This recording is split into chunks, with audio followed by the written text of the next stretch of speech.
And we are rolling on the 11th day of February 2016, where we are about to hear an argument about prisons in the United States. Specifically, we're going to look at the question, be it resolved that the United States locks up too many people. And we will be hearing an affirmative case trying to prove, in fact, that the United States does lock up too many people. And might I add that those of you following the elections probably have noticed that feeling the burn, Bernie Sanders went to see a certain leader in New York, as did Hillary Clinton, to ask for his support. And both of them said, part of their statement afterwards was, we need to do something about locking up too many prisoners in the United States because too many of them come from minority groups. So this is certainly in the news as we speak. And as soon as I find the stopwatch, you have 7 minutes to persuade us that we lock up too many people. Begin. Hi, I'm Chloe. Hi, Chloe. Hi. The United States locks up too many prisoners. This proposition is to be presented as a policy case in the affirmative. To lock up, also to lock away, to imprison or confine. In this brief, I'll also use incarcerate in the same way. Prisoners are defined as a person deprived of liberty and kept in prison or other form of custody as a punishment for a crime while awaiting trial or for some other reason. So prisons in the United States are over capacity and their populations have been steadily increasing. The United States has the highest imprisonment rate in the world. As of 2010, 1 in every 100 Americans was behind bars. This percentage is up fourfold from 1970 when the proportion was less than 1 in 400. This translates to a huge overcrowding situation with federal prisons stuffed with 60% more prisoners than they are designed to hold. This overcrowding creates unsafe conditions for inmates and prison guards, with prisoners stacked like so many sardines in squalid conditions without access to proper medical care, mental health care, and functional rehabilitation programs. Prisoners are double and triple bunked in cramped quarters, with some being relegated to hallways and gymnasiums. This means converting the spaces intended for recreation, work, rehabilitation, into dormitories. In relation to the general population, people of color are disproportionately represented in the prison population. Although African Americans constitute only 12% of America's population, they represent 40% of the nation's prison inmates. The glaring racial stratification in the prison population has prompted some scholars to declare that the American criminal justice system primarily functions as a mechanism of racialized social control. Further, this unfettered mass incarceration extravaganza costs a lot of money to maintain, which exacerbates the budget crisis at both state and federal levels. Corrections spending by state and federal governments has risen from almost $7 billion in 1980 to $68 billion in 2006. As of 2009, about $9 out of every $10 spent on corrections goes to prison financing. One might imagine that this upsurge in imprisonment follows from an upsurge in criminal activity, but this is not the case. California's prison system incarcerates approximately 155,509 women in 33 prisons. Hold your paper down a little. I can't see your face from the camera. Sorry. Good. That were designed to house roughly half that many. In recent times, some converted and triple-bunked gymnasiums have approached 300% of their capacity. This is true even while the rate of criminal activity, particularly violent and property-related criminal activity, has dropped steadily in tandem with the prison population explosion. In 2008, federal, state, and local governments spent about $75 billion on corrections, of which prison financing counts for a whopping 90%, as previously stated. 4 left. Most importantly, our prisons are simply too full to be functional and safely managed. The quality of life for those serving long sentences and who are subjected to overcrowding while in prison constitutes a gross human rights violation. When spaces are repurposed in lieu of regular rooms or cells, degrading treatment of prisoners, being denied basic elements of a human life such as contact with family, adequate health care, hygiene, becomes a constant, while death from untreated disease and suicide from mental illness become regular occurrences. Prisoners' basic health care needs are not being met, resulting in injury or death from neglect, suicide, or malpractice in an alarming rate. In one instance, a dormitory was so crowded that prison staff did not learn about a prisoner's death for hours, much less provide emergency care. In her book, The New Jim Crow, Michelle Alexander calls the U.S. criminal justice system out as utilizing the war on drugs to enable deeply seated racial discrimination and subjugation. An African-American baby boy born today in the United States has a 1 in 3 chance of going to prison. This is not because African-Americans commit more crimes. The differences in crime rates between the races are negligible. There is a definite racial bias that permeates the criminal justice system. Persons of color, mostly African-Americans, were 3 times more likely than whites to be sentenced to prison for any drug law violation. In Illinois, which leads the country in racial disparity in prison admissions for drug offenses, 1,146 per 100,000 African-American men were admitted for drug offenses, compared with 20 per 100,000 white men. The explosion of the prison population is widely attributed to the war on drugs that President Nixon declared in the 70s. The drug offender population in the U.S. increased from 40,000 in 1980 to 450,000 by 2005. Mandatory minimum sentencing withholds agency from judges with regard to leniency and allowing for factors that are specific to each case. Some 3,700 people who committed neither violent nor serious crimes are serving life sentences under California's 3 strikes law. A perfect storm of gung-ho prosecutors and a climate of social fear mean that sentencing laws are based on the usual tough-on-crime approach, an approach not backed by studies on the effect of such sentences on deterrence, recidivism, or prison population. Now, what's the sense in locking everyone up if you're just going to let them out no better off than they were before they went in? Offenders incarcerated for many years often return to society with medical, mental health, behavioral, and drug abuse issues. Crowding overextends prison resources needed to adequately protect inmates and provide drug rehabilitation services. 95% of all criminal cases never even make it to court, but are pleaded out between prosecutors and defense attorneys. This plea bargaining means that prisoners are prosecuted and incarcerated efficiently and at a far higher rate than would otherwise be possible. Plea bargaining is a major causal factor of high prison populations and high levels of racial stratification in prisons. One study hypothesizes that since black defendants are likely to have less faith in the criminal justice system, this places them in a worse bargaining position, leading to systematically worse bargains. This is because while blacks and whites engage in drug use and other drug crimes at similar levels, blacks are more than 3 times more likely to be arrested on drug charges. Further, the large-scale imprisonment of black men creates a norm of acceptance in some black communities of prison being a part of the normal life course. Thus, one would expect a black defendant in a drug case to be more pessimistic than a white defendant facing the same charge. 30 seconds.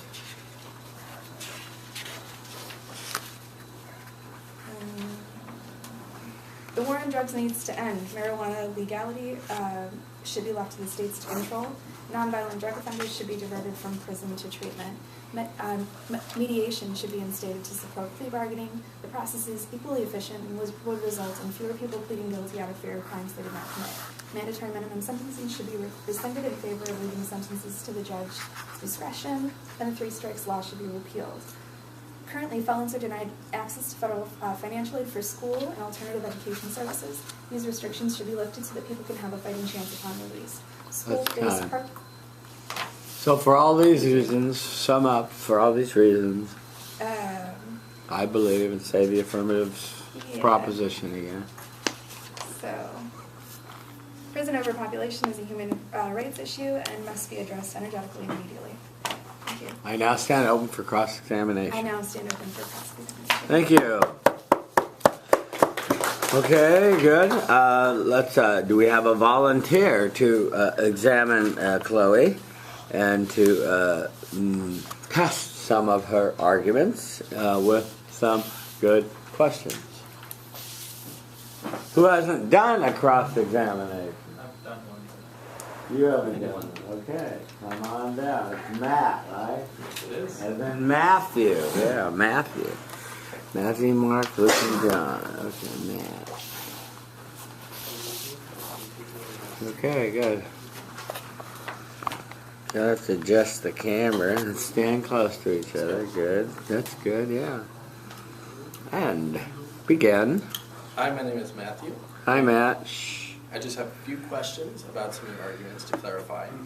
You made an argument that prisoners, inmates, do not get sufficient health care when they're inside of, they're incarcerated. What gives them the rights to have health care? The argument is predicated on the assumption that they have the right to health care. Can you speak to that a little bit? Sure. I guess I would put forward that all humans have the right to basic health care. You persuade me, not him. So persuade me. Oh, Yeah. like. Yeah, he'll never change his mind. Okay, so. He's trying to get you to trip up. So all humans deserve basic health care, particularly when, considering the inequality and the sort of racial component, and the fact that many people are serving time that they shouldn't maybe even be serving where there are less harsh drug laws, for example. So, yeah. So does a murderer inside of jail have the same basic human rights as, say, somebody who's never committed a crime in their life? Yes. Okay. You spoke a little bit about the effect of there being a larger amount of African Americans inside of jail, and that being sufficient grounds to not incarcerate so many nonviolent drug offenses. Should we lower the standards of what we incarcerate people for based solely on their racial profile? Well, what's happening is that we are lowering, we are doing that, and whites are benefiting from that. So, yeah, that's already happening, and my argument is that we shouldn't be doing that. Everyone needs to be held to the same standards, but since they're not, we need to be revisiting what we're doing. Can you explain how whites are benefiting from this? Because they're disproportionate, like, they're 12 times less likely to be convicted for the same crime that a black would be. A black person would be. Thank you very much. Yeah. Thank you. Is that it? That's it. Thank you. Stop. 226. Okay, let's stay up there while I give you some feedback on your cross-section, and we'll go to Chloe. First off, any comments on the cross-examination before I make comments? What did you think of the cross-examination? Your feedback to Matt. I'll speak at once. Yes, I can always count on Elizabeth. Stand up for Buddha, please. Thank you. Elizabeth? Hi, Elizabeth.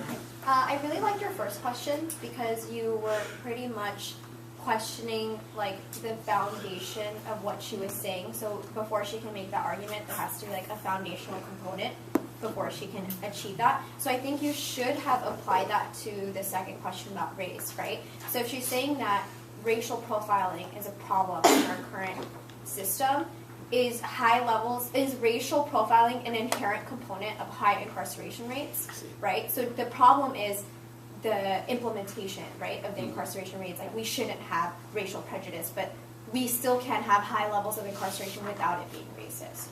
Right? So I feel like you could have like added that foundational question to the second point that you were getting to. Thank you. Okay, good.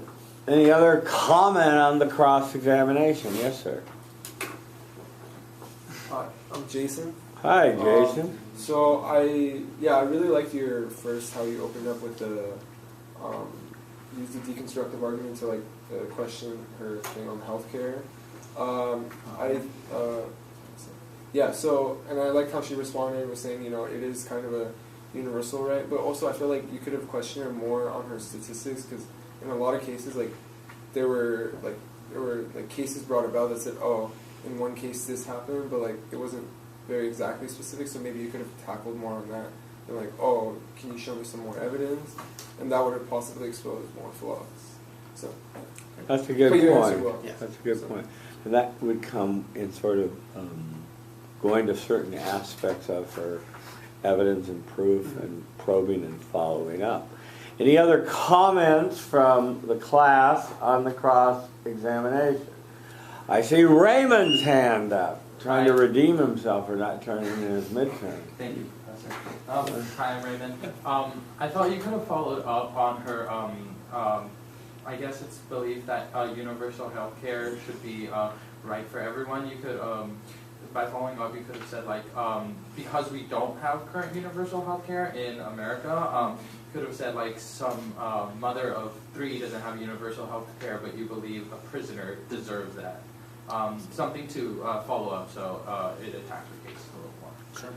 I Okay. totally have a response to that, though, too.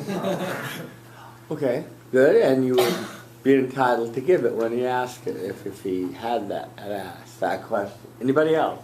Okay, let me say some things about your cross-examination. I thought your first question was really predicated upon the idea, and correct me if I'm wrong, that, and we've had this question asked before in this class. Come on, they're prisoners. Right? Well, you want to give them color TVs and hookers and, the good life in there? Well, people don't have medical care outside. You want to give it to them inside? Come on, it's prison. It should be tough. Give them bread and water. Make them suffer. They committed crimes. It should be tough. Wasn't that sort of a little bit of the assumption you were making when you said, gosh, they really have a right to health care, or am I way off base? I think what I was aiming more to go for was Yeah. when the book talked a little bit about deconstructing an argument and just getting back to the basics. Getting back of, to the assumption, yeah, getting the assumption. So you're getting to the assumption of rights. Yeah, so I was aiming more for that, but I can see how You see, that inherently has that assumption in it. That has that assumption too. And there are people that really, they hear prison, this is one of the reasons why prison overcrowding and people has been allowed to continue and grow is people hear about the problem and they shrug. They go, what's the problem? They're in prison. What do they want? The Taj Mahal? Right? See? So this is a little element of trying to get at solving the problem when you have a real punitive feeling on some Americans' part that prisons shouldn't be rehabilitative but just punitive and that sort of thing. On your second question about the lowered the standards, I thought that was a good question that needed some follow-up to get her to get at what you were really trying to get at. And so it wasn't enough just to ask the question and let her give her standard answer, but then say, well, you didn't really answer this part of my question, so let me go in a little further and ask further. That would make it more effective. On your answers, I thought your answers, Chloe, were pretty good. You held your ground. You didn't seem, overwhelmed or mystified. You said, yes, it's a human right, and yes, these people should be getting medical care, and yes, they deserve it. Okay, you can have a seat. Let me talk to Chloe about her presentation and her brief. Chloe. Not that this is your fault or anything. Can you stand a little more that way? Yeah, that's good, yeah.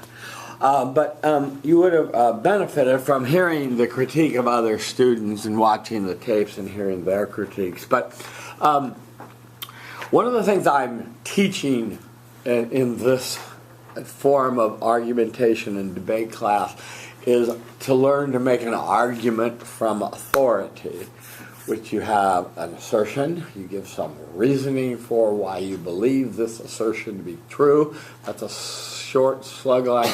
And then you provide evidence, which is the authority, studies, statistics, etc. And here's the slug line, and I've said this to a lot of other students in the class. You cite where you got it and the year. orally. Oh, okay. Orally, because we can't read your wonderful bibliography, which goes on for 12 pages. See, everyone? You did a hell of a lot of research. We didn't know it, see? Got it? Because you didn't tell them orally. So, This was from this study, from 2015. so that this would be year. okay. And that's how you, when you make an oral argument, you want to give it credibility and your support, build it up. The New York Times concluded in an editorial that this was true. Just as today, if we get a chance to do some Syrian argumentation, I'll ask you to refer to the Wall Street Journal and to the ambassador from Germany who says we're going to do this, to give your argument some weight. That's sort of the one big overarching problem with your brief. Okay? Written well, but not delivered so effectively. Okay?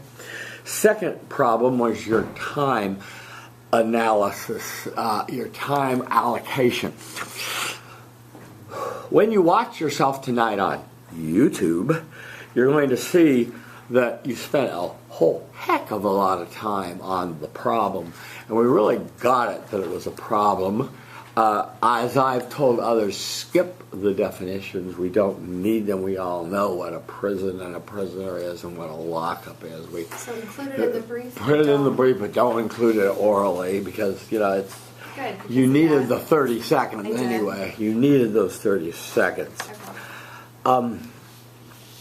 On the presentation, you want to work on your voice had a little bit of sense of a monotone, and so what I would do to overcome that is I would go through and yellow certain key phrases and certain key parts of your evidence so that it is emphasized with your voice. So when you see a yellow part, you go, 1 in 400, right? And so we go, oh shit, right? And so instead of you say, 1 in 400, and it's a huge overcrowding situation, and it's almost like you're reading a menu in a restaurant. See, It's too fast. it was too fast and too monotone.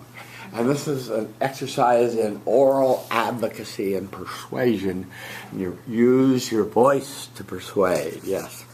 Well, now the other thing I would say, and I've already said it, is, part of your evidence was a little contradictory in the sense of, if you said in the time that we have built up this massive prison population, the crime rate went down, Donald Trump would say, good job. We got the animals off the street. I'm sorry. I mean, I'm caricaturizing Donald Trump. Maybe he wouldn't say that, but somebody of that ilk would say it worked. See, I intended to say before that, like, it's not even working because Right. rates. right. So that's the first thing you want to be careful about. The second thing is, when we're arguing a policy proposition, we're giving a narrative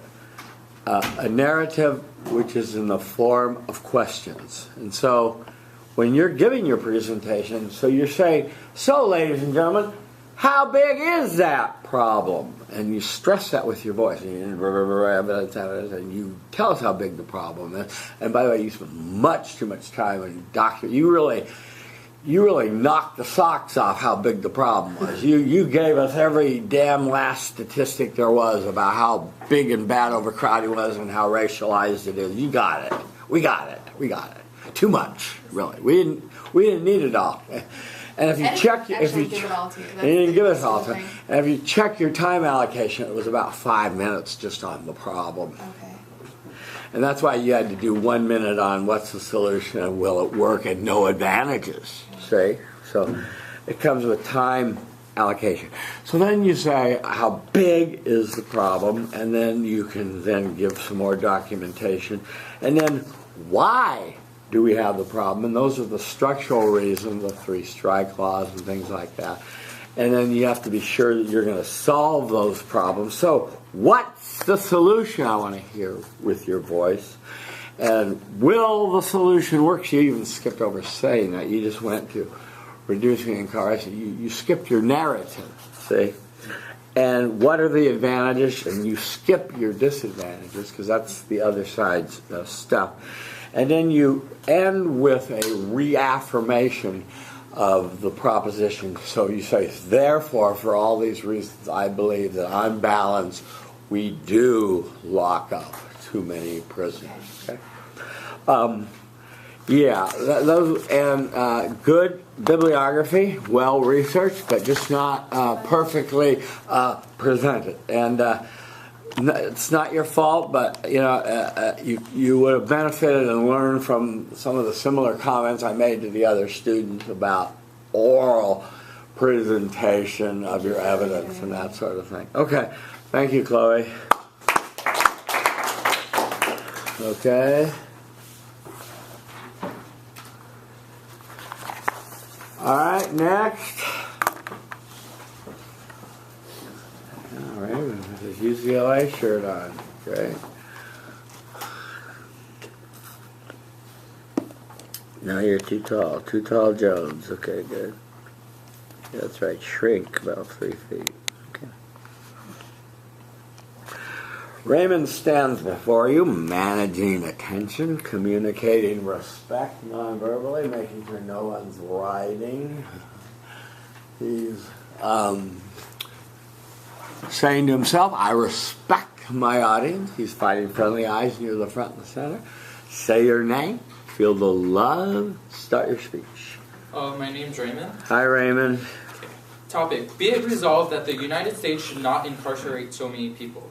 This proposition will be presented as a policy debate case taken from the negative stance. First, I'll go over definition. Should not, or would be not obligated to. Incarcerate is to subject to confinement according to Merriam-Webster dictionary. So many people is a subjective term, so it is the measurement of costs outweighing the benefits of imprisonment, which indicate that the U.S. already imprisons too many people. And finally, as the negation, if I can prove that the cost of incarceration does not outweigh the benefits of incarceration, the negation wins this debate. So, what is the problem at hand? Many argue that the problem is that the U.S. incarceration rates are way too high. The U.S. currently has the highest prison population rate in the world, which is 716 per every 100,000 people, according to Walmsley. While these statistics may seem unsettling, we must not analyze them as isolated data. These numbers must be compared to population size of the U.S., crime rates, and the crime reduction rates of the U.S. Now, the problem that the negation proposes is that the problem is not within that the U.S. incarcerates too many people. The problem is that crime rates in America are a prominent problem. So, according to the Population Reference Bureau, the United States has the third largest population in the world. Related to crime rate, the U.S. has 0.39 according to the Federal Bureau of Investigation, meaning that less than 4 out of every 10,000 people are reported to commit crime. This is a significant decrease from crime rates in the 80s, as I will explain later on in my analysis, where crime rates in the 80s were at an all-time high. Similarly, according to the Bureau of Justice, the incarceration rate has increased from 0.13% to 0.53% in the 80s until recent 2011 statistics, where it peaked at 0.40 in 2011. Looking at these statistics, it is clear that there is correlation between incarceration rates and crime rates, and crime rates have gone down as incarceration rates go up. So, how big is the problem? Well, The problem, many argue, is that the U.S. incarcerates too many people. However, according to News Weekly, incarceration rates have declined significantly since 1999. State prisons in places such as New Jersey have dropped 29%, New York 27%, and California by 22%. Likewise, crime rates in these states have declined within the last decades, and the correlation is that if there is less crime, there is less incarceration. Therefore, incarceration rates are not increasing. The Sentencing Project, conducted by Richard Rosenfeld, a criminologist of the University of Missouri, argues that the percentage, that perhaps 20% of the recent crime rates is dropped due to the increased incarceration. He, in a study found between 1991 and 1998, the states with the highest rise in prison population recorded a 13% reduction in crime rate. So incarceration does lead to a reduction in crime rate, which is beneficial. So incarceration rates will continue to decline. So the problem that the government proposes is not an actual problem. So what problem do we have? Why do we have this problem? The high crime rates in America is caused by social and economic crisis where people often turn to crime in order to survive. According to the National Poverty Center in 2010, the poverty rate was an all-time high of 15%, the highest since the Great Recession. We can see correlations with high poverty rates leading to high crime rates, which lead to high incarceration rates. As Aristotle put it best, poverty is the parent of crime. Now, what else causes these high crime rates? Drug trafficking. According to the DEA, Drug Enforcement Agency, over 30,000 arrests each year are related to the sales and distributions of illegal narcotics. Now, you may think this is all simple, lethal drugs or anything, but in 2008, according to the DEA, over 700,000 kilograms of drugs are being smuggled, and these are not just harmless drugs, contrary to belief.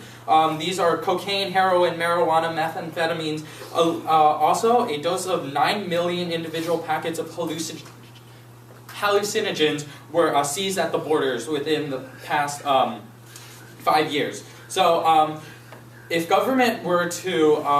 if we were to accept the government side of the proposal where drug-related crimes would be absolved, the U.S. would be no better than other countries like Honduras, Venezuela, or Belize, which rank the highest 3 homicide rates according to the Huffington Post.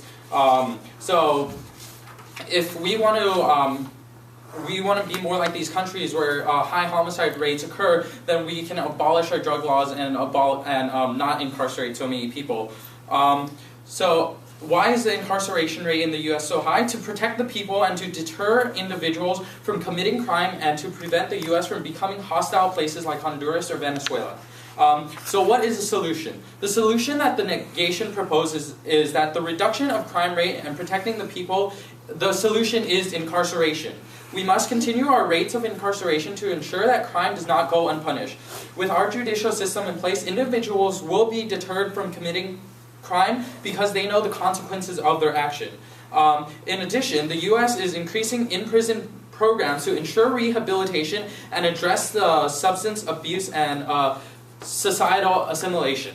So the goals of these programs is to prevent repeated offenses. The Honor Program, conceived in prisons in California in 2000, the program created for safe atmospheres, cooperation, proves that there was an 85% decrease in violence after the implementation of these programs.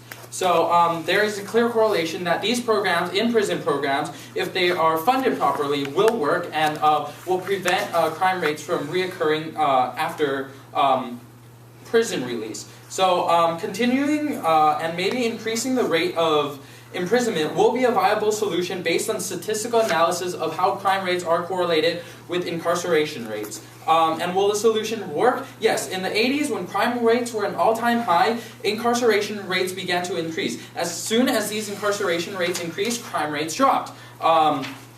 This proves that without a doubt, incarceration and the fear of incarceration deters people from committing crimes. So what are the advantages? The most significant advantages is if people are afraid of jail, and if incarceration continues, then crime rates will drop, and these outweigh the cost of having drug lords, rapists, murderers out in the streets and out in the open. So now I will be open for cross-examination. Thank you very much. Okay, do we have a volunteer to cross-examine Raymond's negative case? Who has not done the cross-examination? Have you done one? No, that's Okay, praise the Lord.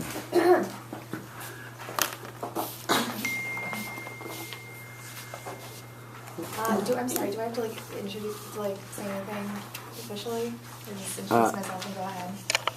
Do I what? Is there anything I need to, am I supposed to say something? You just say, you can say hello, Raymond. Oh, okay.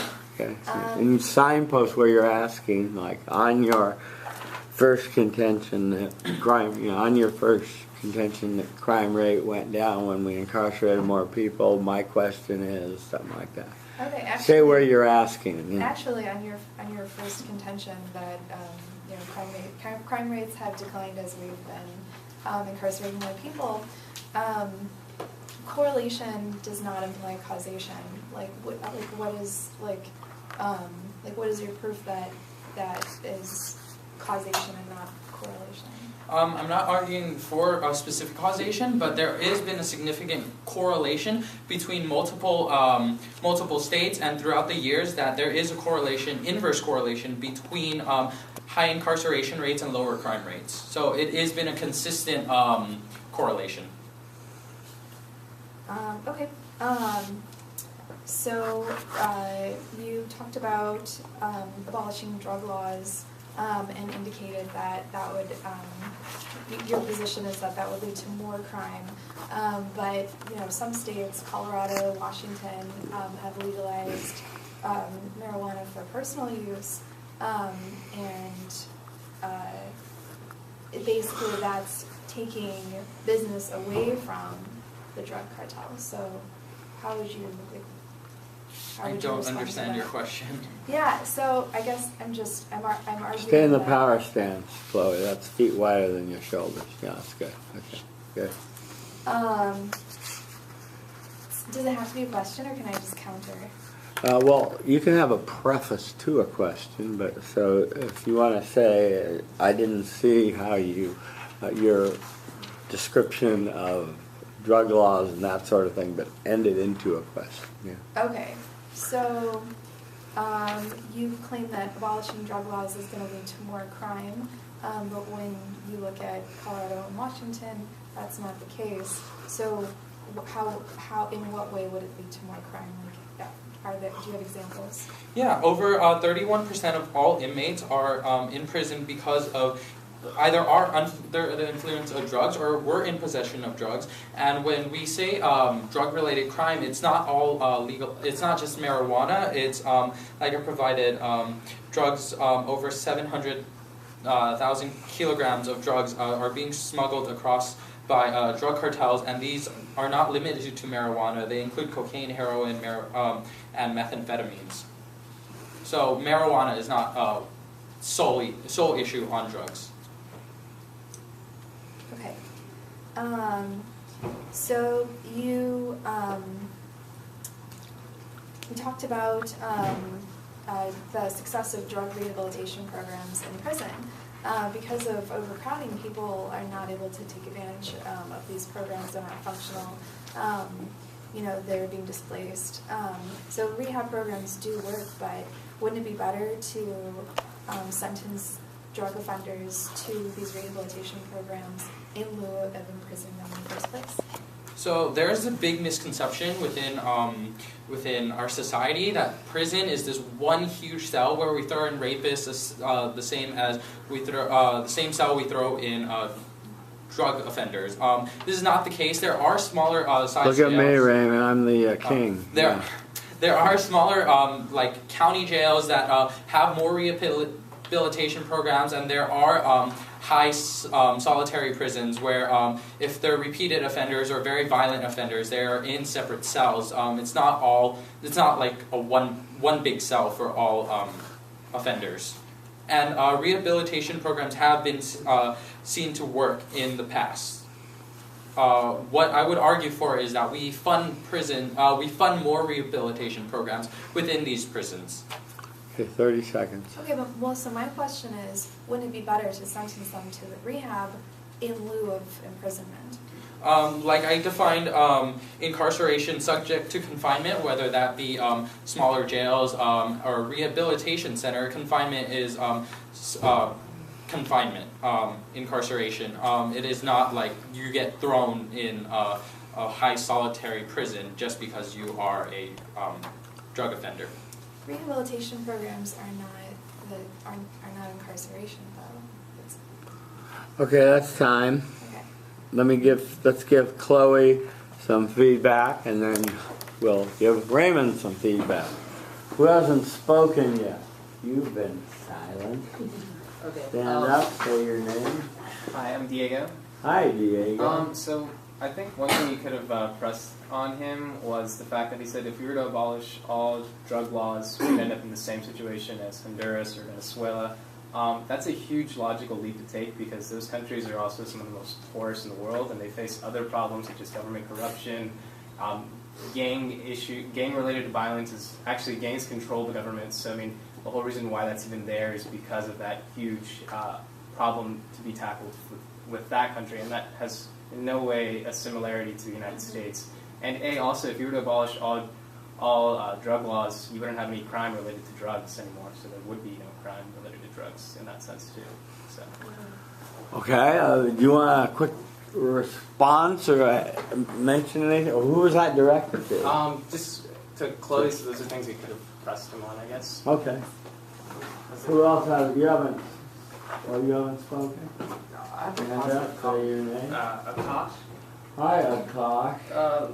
Actually, I really liked the idea that she brought up, like why not just send these inmates directly to the rehab center rather than incarcerating them. Okay. And he couldn't really get to the idea that he wasn't really understanding the question at first, but then she sort of like reiterated it. However, he couldn't really explain it clearly why incarcerating them versus sending them to the rehab center would be the idea. So I think she really got that. Because he only had two things in his solution, the incarceration rate and the rehab program. And the incarceration rate actually was the prompt itself. So he just really had the rehab programs, and she really targeted those. Okay, good. Thank you. Did you want to make any comment to that, Raymond? Yeah, I didn't get to it in my solution, but sorry, I'm trying to find it right now. For the incarceration, the rehabilitation, I have statistics on why these rehabilitation centers work and why implementing them in prison work. So part of my solution was to further fund these within the prison system. Right. Right. Well, he's asking why not do it outside. Have you asked a question yet? Have you commented yet today? No. Stand up for Jesus. Well, I liked. What was your name? Brian. Hi, Brian. A positive comment on her was that I like that she used the deconstructive argumentation method to try to break down his arguments, and then she was very straight and forward to the point. Okay, good. Anybody else with a? Over there. Yes, please. Okay. Yeah. I think you did a great job with your cross-examination. I just, similar to what Diego was saying, I really wish that you pressed on the point that he made, which was saying that poverty is like one of the main reasons for why crime exists, right? So in his solution, basically he's saying that if we have high levels of incarceration, that's going to reduce crime, right? Because it's deterring people from committing crime. But he's saying that poverty is a main reason for why crime is being committed in the first place. So unless he's solving for poverty, he's not reducing the amount of crime, right? So I think that's like a huge loophole that you could have looked at. But I think the questions that you did ask were very relevant, and you did a good job. Good. Let me just comment too. I agree that it was generally a positive cross-examination, and I do appreciate you attempting to deconstruct some of Raymond's assertions.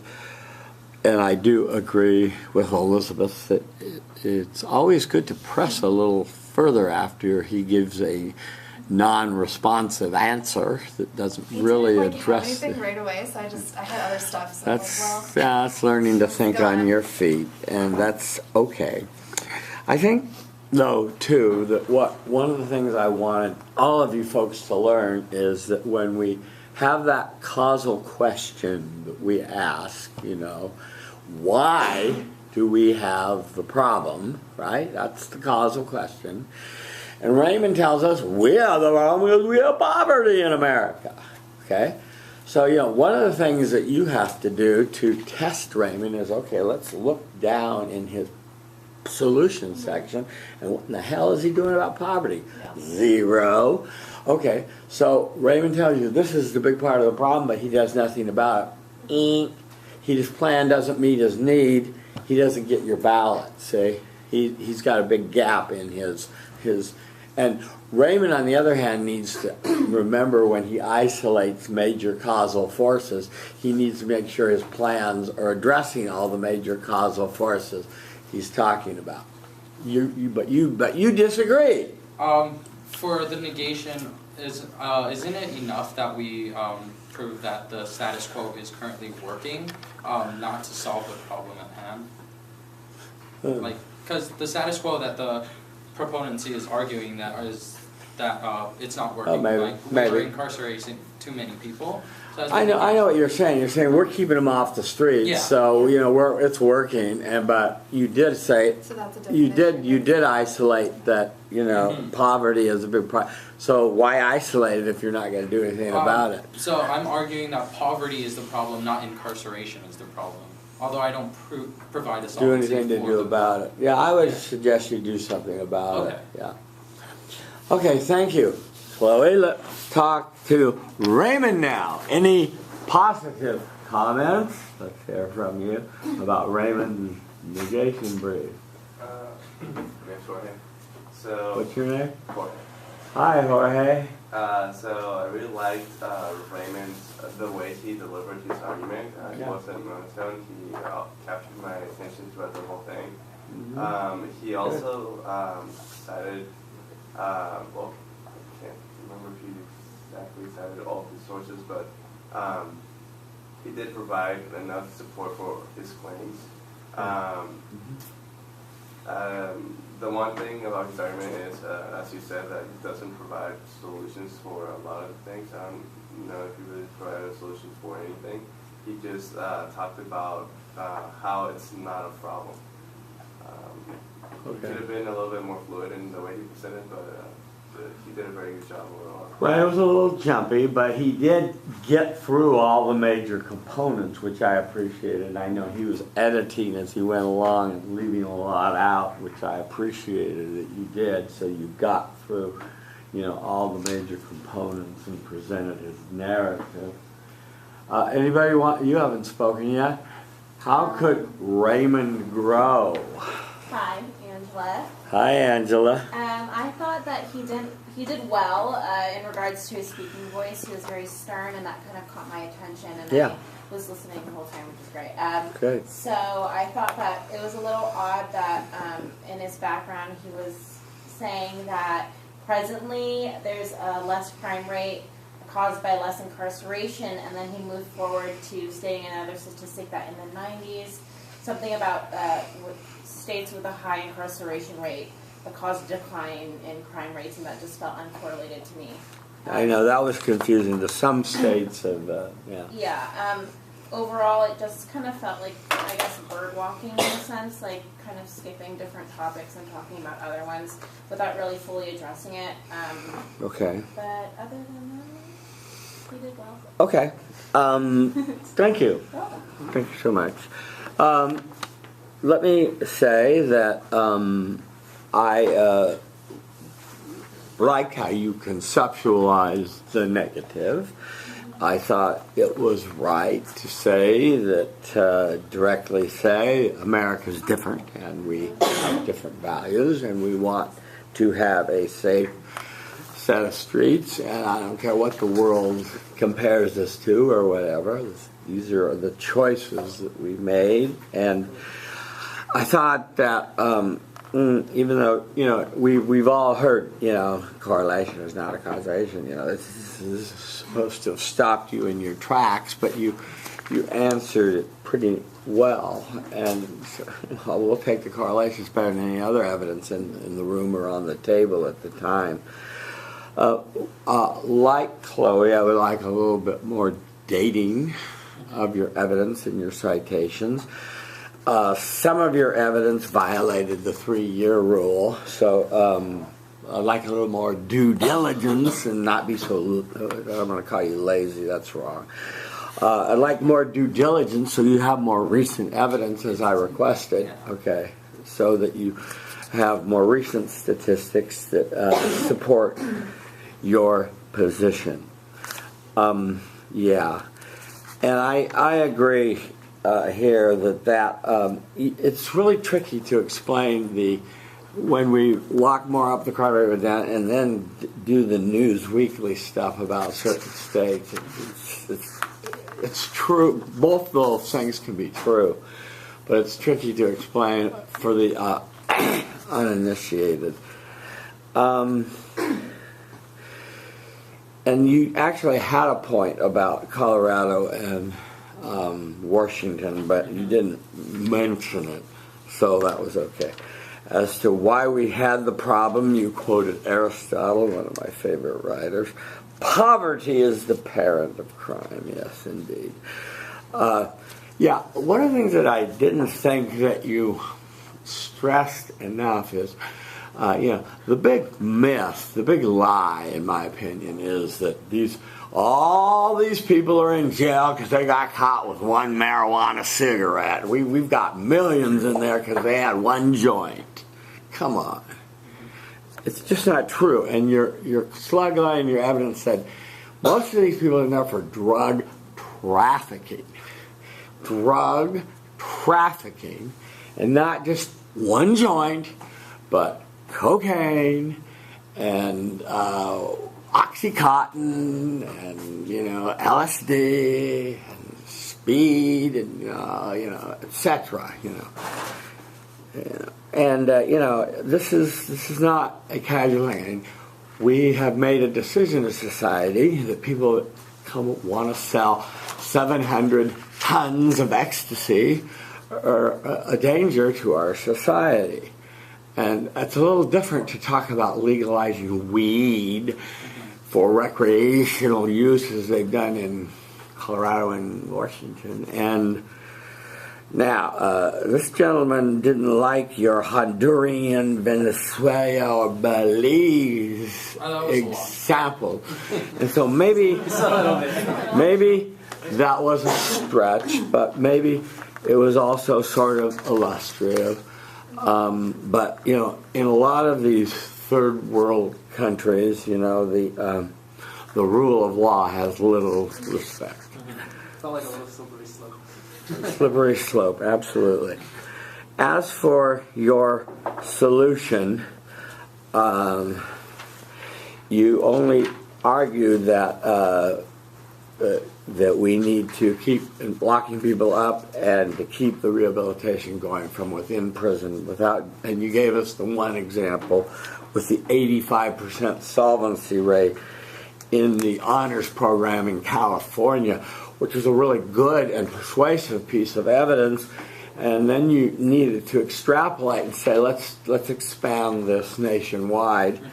But you needed to present a rationale as to why we needed to have this in the prisons as opposed to why we can't do it in an outpatient, or why do we need to lock people up. And there's a program in California where people can be deferred without going to prison if indeed they just have a drug problem, like they're hooked on Oxycontin or something like that. They can get the help they really need. And this was, by the way, just a campaign issue in New Hampshire, and the candidates were talking about it too. So it's these problems still come up.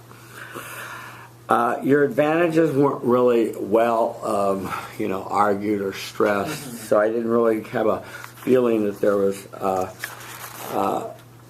a lot of advantages to your proposal. And I'll just be polite and say your bibliography was a little light. okay? And you can do better, Raymond. I'm expecting more from you, okay? Okay, but nice job. Thank you. What do you think? What would you say that the quote in the video is like? How many? 2 pages. No, that's what I did. That was too much, though. I had too much stuff. Get your heart out, okay? You know, it gives you a thorough look at the issue. Okay, rock and roll. Alright, hi, my name's Jorge. Hi, Jorge. So the topic is, it is resolved that the United States should not incarcerate so many people. This possible proposition is to be presented in the affirmative. So what is the problem? The proportion of citizens in prisons in the U.S. is unparalleled in the world. The U.S. has 751 people incarcerated for each 100,000 in the population, while England has 151, Germany has 88, Japan has 63. Between 2.3 million and 2.4 Americans are behind bars. If those of parole or probation are included, 1 adult and 31 is under correctional correctional supervision. As a proportion of its total population, America incarcerates 5 times more people than Britain, 9 times more than Germany, and 12 times more than Japan. Yes. I assume I'm going to hear a date one of these days, right? The Economist. According to The Economist. And what date? Yeah, okay, thank you. I'm just giving you a hint of what you could do a little better at the beginning instead of at the end. Okay, thank you. Overcrowding has become a major issue in our prison system. In the United States, overcrowding is a norm. Federal prisons house 16% more inmates than they were designed for, and state lockups are only slightly less stuffed, according to The Economist. As of December 2014, the Bureau of Prisons housed 200,000 inmates, which is roughly 28% over its rated capacity, which is according to American City and County Exclusive Insight. Date? The increased influx of prisoners has caused a major increase in their housing costs. Between 1984 and 2006, California built 21 new prisons, and in roughly the same period increased its prison population from 34,000 to 173,000 prisoners, according to Nation. Non-violent and old offenders who pose no threat to society are put in prison alongside violent and serious offenders. American prisons are now packed not only with thugs and rapists, but also with petty thieves. Small-time drug dealers and criminals who, though scary when they were young and strong, are not too gray and are thriving to pose a threat. Some 200,000 inmates are over 50, roughly as many as there were prisoners of all ages in 1970, according to The Economist. The excess of convictions has promoted the rise of private prisons. 9,000 Californian prisoners remain in 5 out-of-state facilities run by Corrections Corporation of America, a private prison company. The cost of incarceration has continued to rise to almost $52,000 per person annually, according to Vital Speeches of the Day. Another part of the problem is that recidivism rates have remained as high as imprisonment rates increase. One study found that between 2000 and 2003, 66% of parolees have returned to prison, according to Nation. So how big is the problem? As more people are in prison, the cost to house prisoners population increasingly exceeds the benefits. Although the crime rate began to decline in the 1990s, the rate of admissions to prisons continued to climb for 2 decades, until it peaked in 2006. The criminal justice system managed to put more and more people behind bars for 15 years, even though fewer and fewer people were committing crimes. The admissions rate has not reverted to the level in the 1990s, but remains 3 times greater than it was 30 years ago, when the crime rate was higher than it is today, according to The Economist. Also, prison is expensive. $50,000 per inmate per year in California is the cost of imprisoning criminals. This often far exceeds the benefits in terms of crimes averted, according to The Economist. Why do we have the problem? The political benefit of supporting harsh punishments is the main reason why the United States houses more prisoners than any other developed country. In 1974 and into the next few decades, punishment has flourished. California passed a slew of tough sentencing measures, including in 1994 the notorious three strikes law. Rehabilitation programs were gutted as a prison guard union and its political power exploded. As a result, the war on drugs was declared, according to Nation. Public officials rarely adopt harsh on crime policies to appeal to the fearful public. John Pfaff, a law professor at Fordham University, found that the probability of a DA filing a felony charges against an arrested person rose from about 1 in 3 in 1994 to about 2 in 3 by 2008, according to The Economist. Mandatory minimums are a main cause of excessive sentencing of nonviolent offenders. Many states have mandatory minimum sentences which remove the judge's discretion to show mercy, even when the circumstances call for it. The three strikes law are also a major contributor to the unnecessarily long sentencing of thousands of offenders. Some 3,700 people who committed neither violent nor serious crimes are serving life sentences under California's 3 strikes and you're out law, according to The Economist. So, what is the solution? The first part of the solution is to shift funding to education and rehabilitation programs. Investments that might eventually reduce incarceration towards things like education or substance abuse treatment remain pitifully low. Just $2,000 out of every $50,000 spent annually to house a single inmate funded rehabilitation, according to The Nation. We must also begin the release of nonviolent, non-sexual, non-serious offenders. It is economically unfavorable to imprison nonviolent offenders. In Washington State, for example, each dollar invested in new prison places in 1980 averted more than $9 of criminal harm. By 2001, as the emphasis shifted from violent criminals to drug dealers and thieves, the cost-benefit ratio reversed. Each new dollar spent on prison averted only 37 cents worth of harm, according to The Economist. Also, mandatory minimum sentencing and 2 strikes laws should be repealed. Mandatory minimum sentencing laws should be repealed or replaced with guidelines, according to The Economist, simply because we need to allow the judges to use their discretion in each case. Finally, we need to end the war on drugs. This will allow police to focus on more serious violent crime and lower the increasing violent crime rate. We can use the tax revenue from legalized drugs for rehabilitation and education programs for convicted offenders. Will the solution work? We have various examples of countries and states that have successfully adopted one or more of the suggested policy changes. Throughout Europe, for example, the majority of prisoners are exposed to educational or vocational training programs designed to help them eventually re-enter society successfully. The international recidivism rate tells a story. The recidivism rate in Norway, for example, which is the best prison system, is just 20%. That's just a fraction of ours. This is according to vital speeches of the day. The Netherlands' treatment of recreational drugs and rehabilitation-focused justice systems has also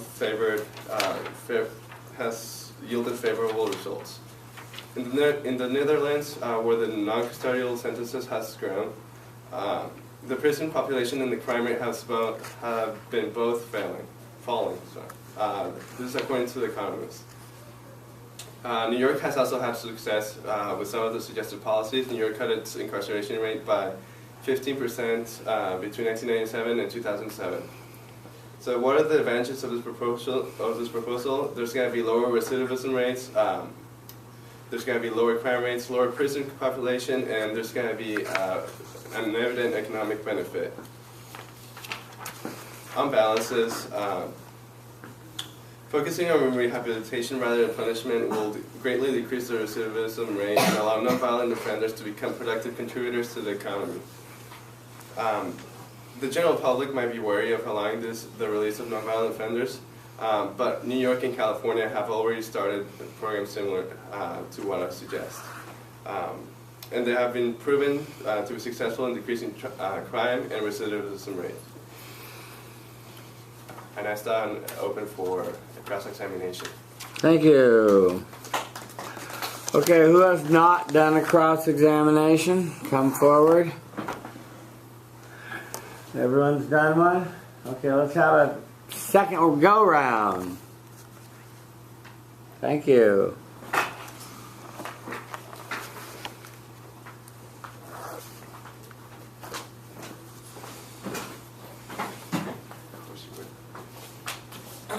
Hi, I'm Josh. Hi, Josh. Oh, wait, let me adjust the camera. You're taller, Josh. You adjust me, yeah. Okay. So I just have a couple questions, one of which is a really popular one. It's when you mentioned a lot of the prisoners now that were imprisoned for the laws, the drug laws, and offending type of nonviolent crimes before. They're now over 50. What do you suggest we do with them? What we can do with them is, first of all, put them in rehabilitation and, if they need it, or education programs so that they can go out and actually contribute to society. Look at me, tell me, yeah. Would you argue that that type of treatment for that many prisoners is more cost efficient than just leaving them in the state now? Definitely, especially because it costs $50,000 per year per prisoner.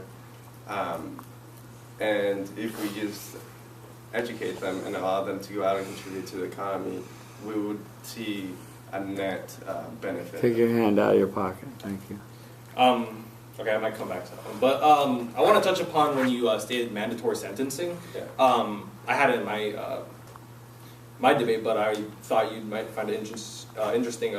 Do you know any of maybe the pros that go along with it, since you're asking to reform it altogether?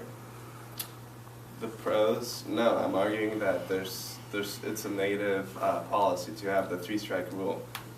Just because someone commits 3 crimes in 3 different, a crime in 3 different occasions, it doesn't mean that they deserve to be in prison for life. This could be just one of a petty crime or a misdemeanor or something that's not a violent crime, something that you really don't deserve to have your life thrown away for. I see you focus more on the nonviolent crimes.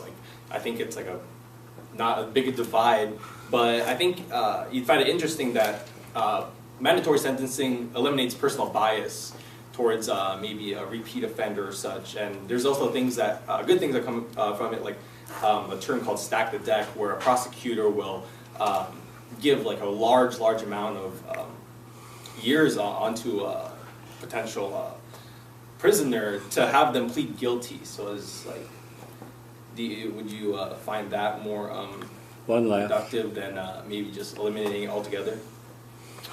Eliminating what altogether? The mandatory sentencing. No, if someone really deserves to be in prison for life, the suggested amount of time for the judges to sentence criminal or violent offenders is enough to put them away for life if they continue doing it.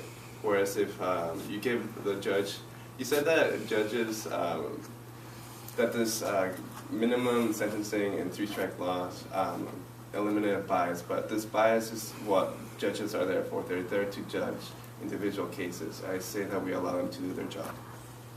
Okay, that's time. Okay, let's give Josh some feedback on his cross-examination. Okay, let's see, who have we heard from recently? This gentleman here. Josh. Thanks.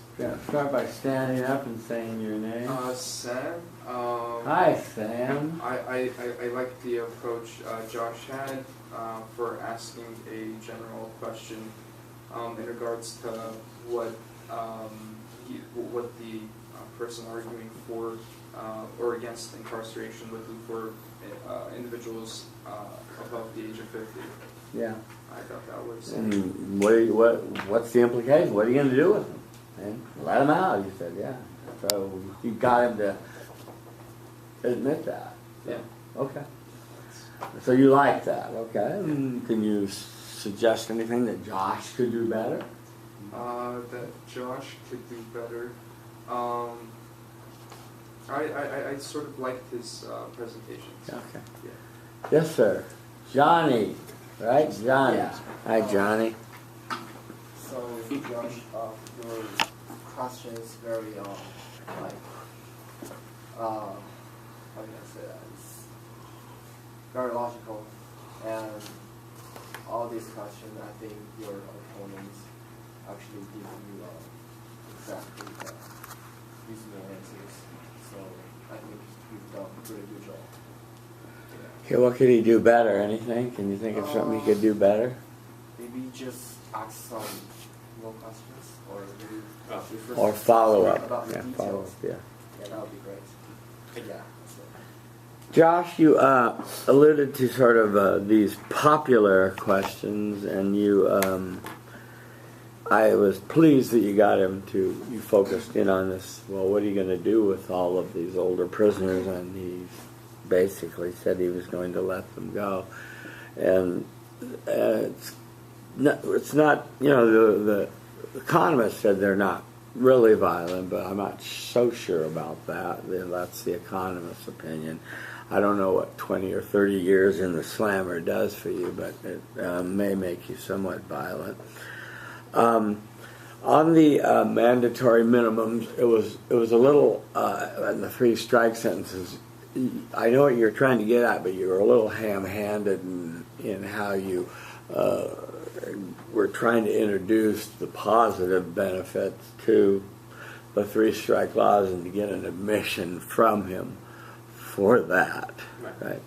And so I think that if that's what your goal was, you could have asked a closed-ended question. You can say, you never presented any. You didn't present this audience with any evidence that 3 strikes laws are very effective in getting repeat criminals off the streets, right? Right. And you didn't deny this study that I had in my presentation that the 3 strikes law was very good at doing this and this, right? Right. And so you get him to, you introduce the evidence, the positive evidence of 3 strikes, get him to just be a puppet and say yes. It's another way to do it. Okay, thank you, Josh. Very nice. Okay. Jorge, yeah. Next time, don't come to class wearing a white shirt because you're just ahead. And so tonight, when you watch yourself on YouTube, you're going to just see your head. That's awesome. It's awesome, yeah. Good head. She likes your head. Okay, good. Okay, good. Back to reality. You were the affirmative, and what you're going to see is you needed to go over this a bunch of times because your reading was a little choppy and not real persuasive, is my overarching comment to you. And you didn't stress keywords, nor was your narrative really stressed. What is the problem? Okay, it's, we lock up, everybody, and then give your evidence. The thing about this evidence, and I apologize for you being the last one or nearly the last one, but we've heard all this evidence about 100 times, and there's nothing you could do about this. I did think that you had one unique thing that you talked about, and by the way, as I said to Chloe, and I'll say till I'm blue in the face, oral advocacy requires, not just where it came from, but the date, so that the audience knows that it's recent. So you need to put that in your brief, not just in your bibliography, okay? So your audience goes, oh, wow, geez, Jorge really got some 2016 evidence. Good job in researching, see? That's credible. As for your inherency, you talked about something about the political support of harsher punishment and public officials being harsh on crime to get themselves reelected. And I thought that was a good point. I didn't see much solvency or a solution on that point. And I think that's something that your cross-examination foe could have, could have focused in on. Did you think what you might be able to do about that? Because that seems to be a really big, major causal force. These people, I'm gonna become governor from this murder case, and they go crazy on some of these cases. These O.J. Simpson case and all these other cases, they just blow up, and people think they're going to become stars over them. Sometimes it backfires, but what would you think? Actually, the solution for that I thought would be to change the way that DAs hold their the position. Like, I don't understand why they have to be elected. Yeah. Why is it not just something that's someone who's in charge of them, their boss is the one that picks them out of, the Appointed pool or of something, yeah. people. Hired and appointed. Huh? It'd be interesting to see if that would work. That would be an interesting debate about that. But I'm glad you isolated that because not everyone had mentioned that. You talked about the biggies, the three-strike law and the war on drugs, and also the private prison. It wasn't clear which eliminated them, decreased their viability. Their big argument is we can house these animals cheaply and no one cares. See, that's kind of the rub because they do a really rotten job too. You think public prisons are bad, boy. Do some research on private prisons. Whoo, your hair will go curly. And some of the stories that come out of private prison industry. I don't know. Okay. Like I said, I except for the couple of exceptions that I mentioned, I thought that your solution went through most of your major causal forces, and so that was excellent. Will your solution work? Okay. So you use the European example. Maybe. I also mentioned New York, and I might have mentioned California. Yeah, that would have been better. And you did mention New York, so that was a little better. I'm not convinced that the Netherlands and was it Sweden? Norway is so analogous. They really do it a lot differently on a million levels over there, and they're a different kind of country. And well, okay, I won't go into what they're doing about Syrian refugees these days. But anyway, and your on balance was good. A little longer on your bibliography. But good job. Thank you. Okay, we have time for someone to make an argument on the article. Who wants to volunteer? You'll make an argument. Great. Come on down. I won't even change the battery. I'll wait till it runs out. Cool. How about that? Sure. Good. All right. Am I good? You're perfect. Okay. And you're not even wearing a white shirt, which I just love. So you're going to show up tonight nicely on YouTube. Okay, rock and roll. Okay. I believe the United States should Start with your name. Oh, Angela. Hi, Angela. I believe that the United States should continue to take in Syrian refugees. When it comes to the reasoning of this, we should not discriminate against taking in refugees, since we were built upon being a melting pot of many different races, ethnicities, and backgrounds. We must open up the opportunity to these refugees to seek a place of comfort or home in order to prevent the involuntary suffering of these Syrian refugees from the civil war and violence contracted by the Islamic State, as according to the Wall Street Journal.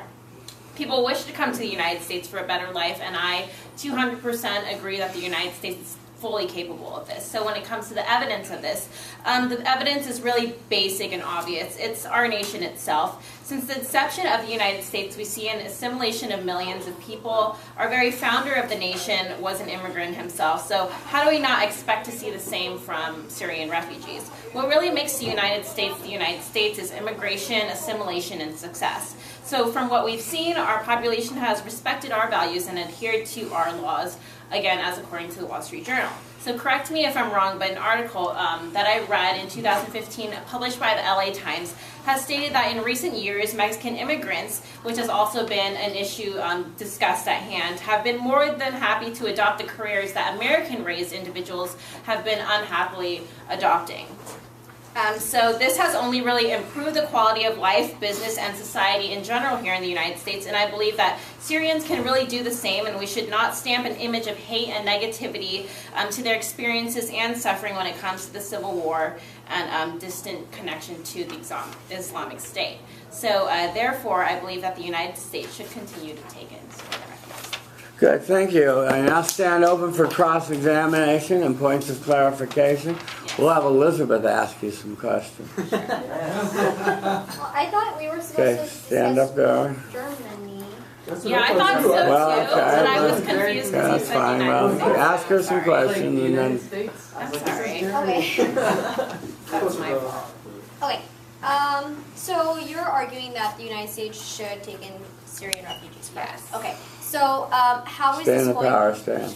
Yeah. How is this going to work? Like, how is this going to be funded? What happens if the Syrian refugees break the law? Are they going to be tried in U.S. courts? Like, what's your solution going to be? What are we going to look like? Well, Obama stated about 2 months ago that we were going to be taking 10,000 Syrian refugees in. I just believe that our best solution is to continue at that organic rate. I don't really think that it is necessary to have Okay, the so funding you're for saying that. that we should have a responsibility to assist these refugees, right? Mhm. Because they're obviously escaping from a traumatic experience, and so they deserve a refuge, right? So how is it just for us to put a cap on saying 10,000 refugees should come in at this rate? Like, if, for example, in the Wall Street article, one of the problems specifically for Germany was that there is no number as to Right. how many refugees we're going to be They took accepting. 1 million, for Yeah, example. they took Right. 1 million, but they still don't know if this is going to be enough or if they're going to have to take in more. Right. So if every single refugee is suffering from the same consequence, right? Right. They all have human rights that should be Right, upheld. I agree. How do we put a cap on 10,000?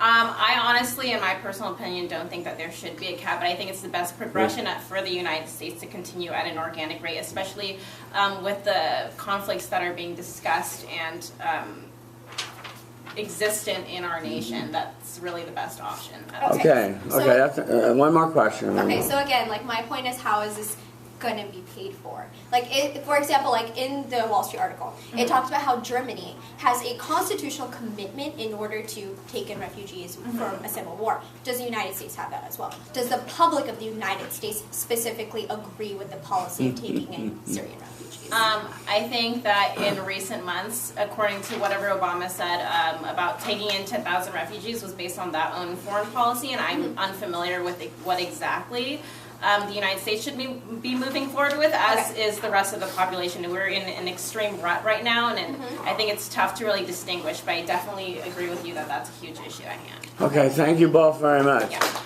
Did anyone have, and I know we're almost out of time, did anyone have a good German argument that they made or that they want to share real quick? No German argument? Why were you bitching about Germany if you don't have one? Okay, go let's see yours real quick. I still have some tape, I still have some battery left. Let's see your German argument. Okay, good. Okay. Start with your name. Elizabeth? Hi, Elizabeth. Hi. Okay. So I would disagree and argue that Germany should not take in Syrian refugees. And the main points being is that the article specifically acknowledges that this is going to be extremely costly. Like, they already said that there's a $2.5 billion pledge in Germany. So the cost simply in itself is one problem. Now, it's not just the cost in itself, but it's the fact that it is Germany that is going to be bearing this cost. So Germany has quite a few economic concerns, despite the fact that it is a wealthy country, it is a developed country, it still has economic consequences. Like, for example, there are huge difficulties with the government trying to reduce the differences between East and Western Germany, right? There are still like huge discrepancies between the two regions. There are still people that are suffering from economic consequences. Additionally, Germany itself is specific in that it has a very low marginal propensity to consume. So their economy already has low consumership. That's a huge problem that their economy is currently facing.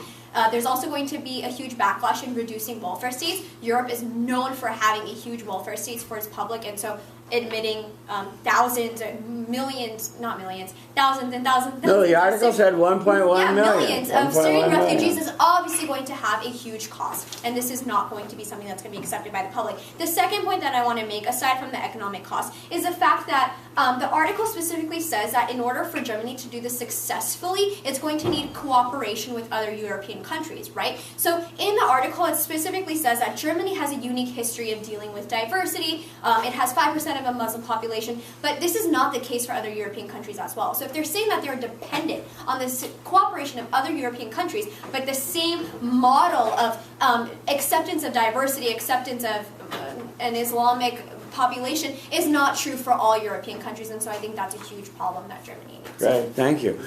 Thank you very much for waiting. The only other comment I would make, since you said there's potential problems, not just economic but political, we see the rise of the neo-Nazis that are Right. anti-immigrants, that are the radical bashing right them, movement, burning down their tent cities. Absolutely. You know, big backlash against all these immigrants. So I think you had a good answer, though. 10,800 is a manageable number to organically integrate them into society without a big wave. Okay, everyone, watch your email. 2 of you will be debating next week. No, that's for your debate that you signed up for. What's your name? So is it going to be like a live? What debate did you sign up for? Well, you might be debating next That week. is actually the quarter brief. No, you thought wrong. The Quarter Brief is your own independent one. There's an independent brief that you're deciding on the 40th class. Okay, so You it's our own decide topic. your own topic that you care I about. wanted to do one, I wanted to do Class one, but debate. no one. So with the debate, you want So we do 2 cross-examinations, 4 minutes each, or is that how it was for the... Each person cross-examines the other person. Oh, okay, so it's like the little thing at the bottom of the. Right. Hi, Professor. I'm here for the sample. Okay, help me pack up and get out of here Yeah. fast. See you next week. Okay, thank you. How you doing? Okay, let me turn this off here.